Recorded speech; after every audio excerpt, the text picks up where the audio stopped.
れで一通りエンジンをばらしてみました。で、今回イオンがする原因に考えられているのがこのクランクのベアリングですね。両方、こことギア側、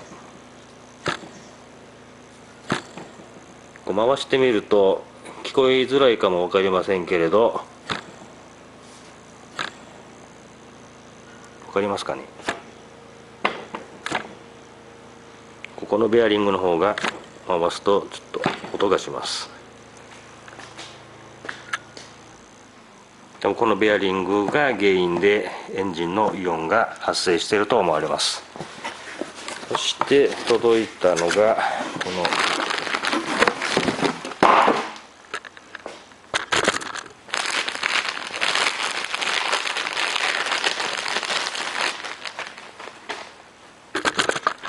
これですね。ち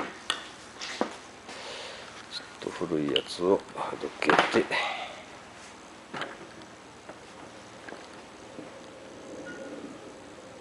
これが今回新しく注文して購入しました。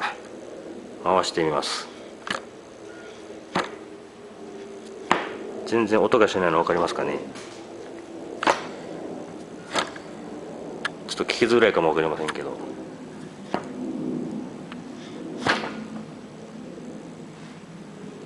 で今回ピストンの方も少し傷が入っていましたのでピストンも注文しました。それではぼちぼち組んでいこうと思います。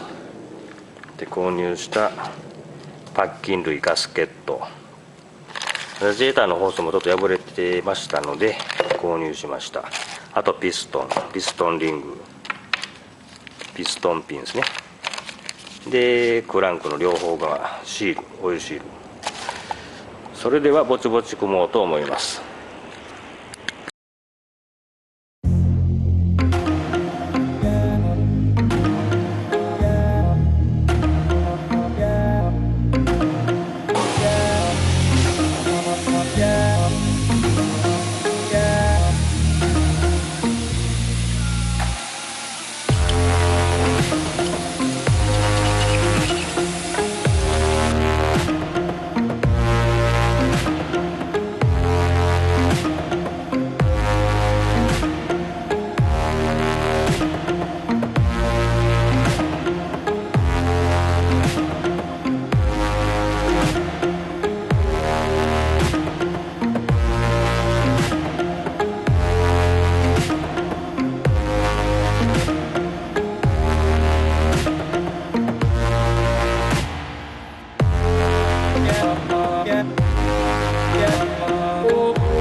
このフライホイールの T マークとここのマークが合うように、カムスプラケットのこのマーク、ちょっと見えづらいかなと、このマークが、ここのマークとフライホイールとこのマーク合うようにセットします。この時注意するのが、カム山がシリンダー側を向いていることです。これでタイミング OK ですね。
騒音もなくなりました。